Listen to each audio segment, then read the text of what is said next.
ఒక గొప్ప ఘటన, అది అపూర్వమైన ఘటన. ఇది దానికి ఉన్న ప్రత్యేకత ఏంటంటే దాదాపు ఈ మలిదశ ఉద్యమంలో మొట్టమొదటి ఒక మిలిటెంట్ కార్యక్రమం ఇది.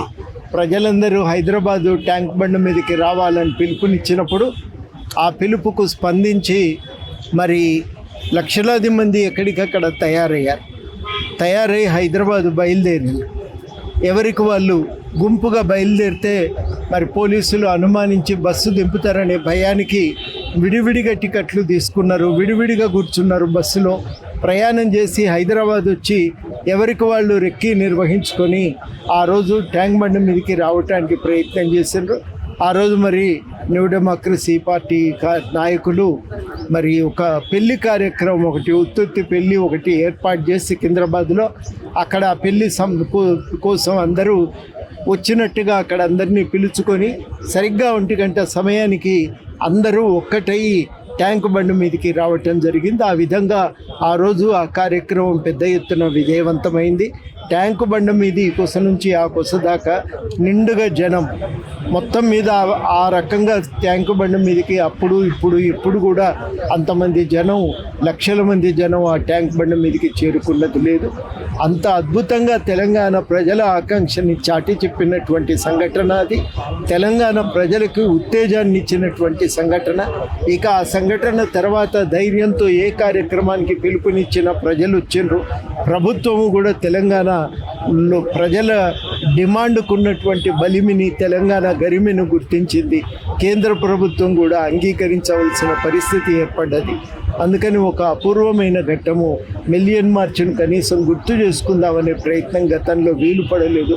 ఇవాళ కనీసం ఇక్కడ అందరము ఒక చోట చేరి అమరులకు నివాళులర్పించగలిగినాం. ఇది 2వసారి అనుకుంటా నాకు గుర్తున్నంత మేరకు ఈ రకంగా మిలియన్ మార్చ్ను గుర్తు చేసుకోవటం అనేది సాధ్యమైంది. 2021లో ఒకసారి, ఇది ఒకసారి, 2 సార్లు 3 సార్లు ఇక్కడి దాకా వచ్చి దాన్ని గుర్తు చేసుకోవటం సాధ్యమైంది. చాలా ఇది ఉద్వేగభరితమైనటువంటి ఒక ఘట్టము. ఇవాళ మరి అన్ని ఆంక్షల నడుమ 50,000 మంది అరెస్ట్ అయినా హైదరాబాద్ ట్యాంక్ బండ మీదకి చేరుకున్నారంటే అది మామూలు విజయం కాదు.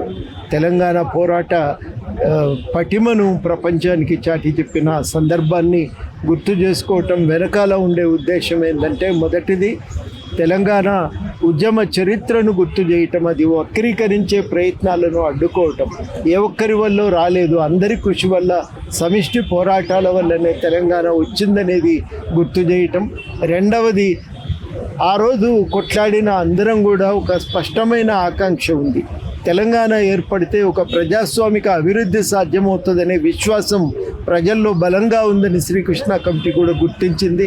దాన్ని ఇవాళ యాది చేయటం. మూడవది, అటువంటి లక్ష్య సాధన కోసం మరి ఐక్యంగా నిలబడటం అనేది మన ముందు ఉన్న కర్తవ్యం. ఈ ప్రయత్నాలను ఇవాళ మరి గుర్తు చేయటం కోసం ఇవాళ అందరం కూడా ఐక్యమైనాం. ఇవాళ వెంటనే కనీసం ఏమీ లేకపోయినా తెలంగాణ ఉద్యమ చరిత్రను రికార్డు చేసుకోవాల్సిన అవసరం అయితే ఉంది. ప్రభుత్వాన్ని కూడా అడుగుతున్నాం, అధికారికంగా ఒక కమిటీ వేయండి, ఈ ఉద్యమ చరిత్రను రికార్డు చేయండి, వక్రీకరణ గురి కాకుండా చూడండి అని చెప్పి ప్రభుత్వాన్ని కూడా విజ్ఞప్తి చేస్తున్నాం. తప్పకుండా దీన్ని ఆధారం చేసుకొని ఈ ఐక్యతను నిలబెట్టుకుంటూ ఉద్యమ చరిత్రను రికార్డ్ చేయటం, ఉద్యమ ఆకాంక్షల్ని చాటి చెప్పటం అనే 2 కర్తవ్యాలను నెరవేర్చే ప్రయత్నం చేస్తామని ఈ సందర్భంగా తెలియజేస్తూ జై తెలంగాణ. వీరులకు జోహార్, తెలంగాణ అమర వీరులకు కొనసాగిస్తాం అమర వీరుల ఆశయాలను.